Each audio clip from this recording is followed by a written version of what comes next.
नमस्ते, मैं उज्ज्वला महाराष्ट्र पूना से।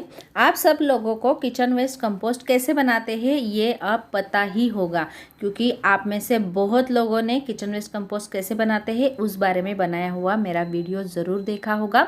और आप उसके साथ साथ जो भी सूखी मछली आती है या फिर जिसे ड्राई फिश कहा जाता है उसका कंपोस्ट बनाने की मेथड भी देखी होगी, उसका भी वीडियो है। अगर आपने वो दोनों वीडियो नहीं देखे हैं तो आप डिस्क्रिप्शन बॉक्स में उसकी लिंक देख सकते हैं, मैं वहाँ पे वो दे दूँगी, वहाँ से आप मेरे चैनल को या फिर उन वीडियो को चेक कर सकते हैं। आज हम इस गेंदे के फूलों का या फिर जो भी कोई हमारे गार्डन में से सूखे हुए फूल निकलते हैं उसका कंपोस्ट कैसे बनाते हैं इसके बारे में बात करने वाले हैं। तो चलिए वीडियो की शुरुआत करते हैं।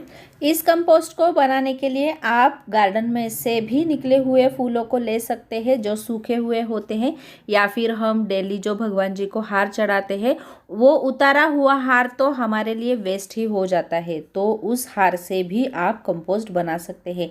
क्योंकि ये जो फूल पत्ते होते हैं ये नेचुरल होते हैं और जो भी नेचुरल थिंग होती है उसमें नाइट्रोजन, फॉस्फोरस और पोटेशियम बहुत ज़्यादा मात्रा में अवेलेबल होता है।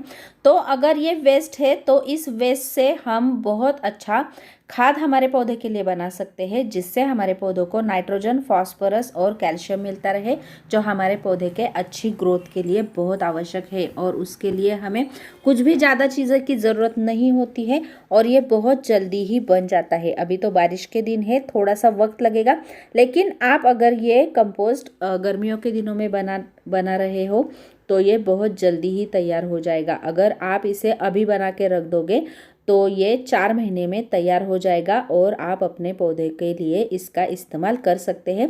इन फूलों के ऐसे टुकड़े किए तो भी चल जाएगा और नहीं किए तो भी चल जाएगा।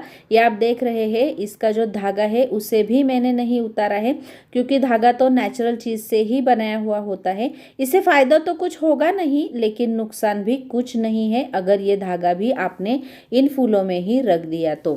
अब इस कंपोस्ट को बनाने के लिए मैंने एक प्लास्टिक की थैली ली है और जिसमें बहुत सारे होल बनाए हैं। आपने मेरे जितने भी कंपोस्ट देखे हैं बनाए हुए उन सबको मैंने प्लास्टिक के थैली में ही बनाया है। अगर ज़्यादा होल आप इन थैलियों में बनाएंगे तो बहुत ही आसानी से हमारा कंपोस्ट तैयार हो जाता है, क्योंकि जितने ज़्यादा होल बनाएंगे उतना ही हवा का चयन बहुत अच्छा होगा। अब इस थैली में हमें सबसे नीचे पेपर के कुछ टुकड़े रख देने हैं। आप बक्से के टुकड़े भी डाल सकते हैं, गद्दे जिसे बोला जाता है उनको डाल दिया तो इन फूलों से जो भी पानी तैयार होगा वो इस थैले से बाहर नहीं आएगा। जो भी कीड़े वगैरह तैयार होते हैं इस थैले में वो भी उस पानी के साथ बाहर नहीं आ जाएंगे और हमारा वेस्ट नहीं हो जाएगा कंपोस्ट का वो पानी। तो देखिए, इस कागज़ के टुकड़े के बाद मैं थोड़ी सी मिट्टी इसमें डाल रही हूँ। मिट्टी डालना भी बहुत ज़रूरी है। इस मिट्टी से ये जो भी कंपोस्ट तैयार होगा वो इस मिट्टी के साथ मिल जाएगा, जिसे हम बाद में हमारे पौधे में दे सकते हैं। एक लेयर मैंने इस मिट्टी की बनाई है। अब इसके बाद हमें इन फूलों को डाल देना है। फूल आप कोई भी ले सकते हैं, मैंने बताया है, लेकिन मैं यहाँ पे गेंदे के फूल ले रही हूँ। गेंदे के फूलों का कंपोस्ट बहुत अच्छा होता है और बहुत असरदार भी हो जाता है। अब ये एक लेयर कंप्लीट हो जाने के बाद मैं इसमें दूसरी लेयर भी मिट्टी की दे रही हूँ। इसके बाद आप ऐसे ही कागज़ की लेयर, मिट्टी की लेयर, फूलों की लेयर, ऐसे कोई भी सीक्वेंस से ऐसी लेयर बनाते जाइए। और अब मैं इसको भर देती हूँ, उसके बाद हम बात करते हैं। ये देखिए, ये थैला मैंने तैयार कर दिया है। आप चाहे तो किसी भी नोकीली चीज़ से इसमें और ज़्यादा छेद भी कर सकते हैं, जिससे हवा बहुत अच्छी आती जाती रहेगी इसमें।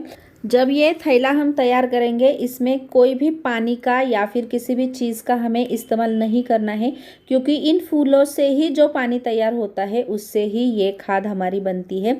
आप अगर ज़्यादा ही चाहते हो कुछ इसमें इस्तेमाल करना तो आप थोड़ी सी छाछ या फिर थोड़ा सा गुड़ का पानी डाल सकते हैं, जो बैक्टीरिया बहुत जल्दी तैयार कर देगा और हमारे खाद को थोड़ा और जल्दी बनाएगा।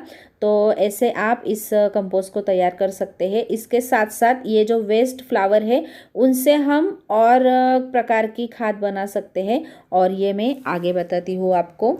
आप इन वेस्ट फूलों से एंजाइम भी बना सकते हैं। एंजाइम कैसे बनाते हैं और इसके फ़ायदे क्या है और इसको बनाते वक्त कौन सी सावधानी रखते हैं, इसके बारे में मेरे पहले से ही वीडियो है, आप उनको देख सकते हैं। तो इन फूलों का भी आप एंजाइम बना सकते हो, क्योंकि ये नेचुरल चीज़ें हैं और जो भी नेचुरल चीज़ें होती है उनका एंजाइम बहुत आसानी से बनता है और बहुत ही असरदार होता है।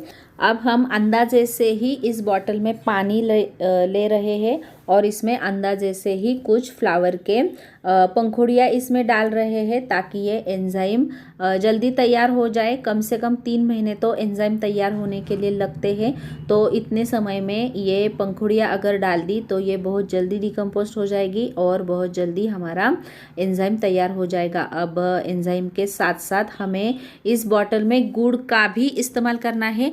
अगर आपके पास गुड़ नहीं है तो आप एक्सपायर हो गई हनी का भी इस्तेमाल कर सकते हैं। जो शहद होता है उसका भी आप इस्तेमाल एंजाइम करने के वक्त कर सकते हैं। इस बॉटल को अच्छे से हिला दिया है मैंने और इसमें अब हम गुड़ डालेंगे। जो गुड़ होता है वो बैक्टीरिया तैयार करने का काम करता है, और इस पानी में जितने ज़्यादा बैक्टीरिया तैयार हो गए उतना जल्दी और उतना अच्छा हमारा ये एंजाइम तैयार हो जाएगा।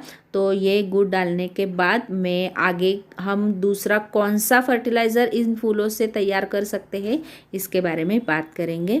गुड़ डालने के बाद ये बॉटल अच्छे से हमें बंद कर देनी है और इसे अच्छे से शेक कर देना है, ताकि गुड़ हमारे पूरे पानी के अंदर घुल जाए और फूलों के पत्ते भी इसमें घुल जाए। अब इसे हम 3 महीने के लिए रखने वाले हैं ऐसे ही, जब तक हमारा एंजाइम तैयार हो जाएगा। तीसरा फर्टिलाइज़र हम इस तरह तैयार कर सकते हैं।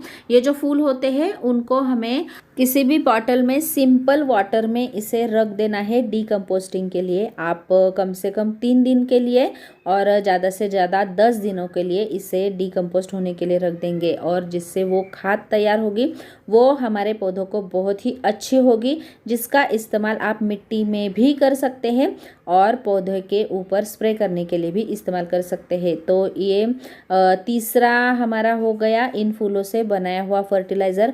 अब हम चौथा फर्टिलाइज़र कैसे बनाते हैं इसके बारे में बात करते हैं। इस सिस्टम को आपने देखा होगा। ये जो 2 गमले हैं इनमें मैं मेरे किचन वेस्ट से लिक्विड बनाती हूँ। जो भी हमारा किचन वेस्ट होता है उसका कंपोस्ट इन दिनों में मैं नहीं बनाती हूँ, क्योंकि डिकम्पोस्टिंग का रेशो थोड़ा सा कम होता है इन दिनों में। तो अगर हम ऐसा लिक्विड खाद बनाएंगे तो ये बहुत जल्दी तैयार होगी और हम हमारे पौधों में इसका इस्तेमाल कर सकते हैं। अब आप इसमें देख सकते हैं किचन वेस्ट और जो भी मेरे गार्डन के पत्ते वगैरह निकले हैं उन सबको मैं इसमें डाल देती हूँ, और इससे जो भी पानी बनता है वो इस नीचे वाले गमले में इकट्ठा होता रहता है। इसमें पकाए हुए खाने का इस्तेमाल हमें नहीं करना है कभी भी, नहीं तो ये खाद अच्छी नहीं बनेगी।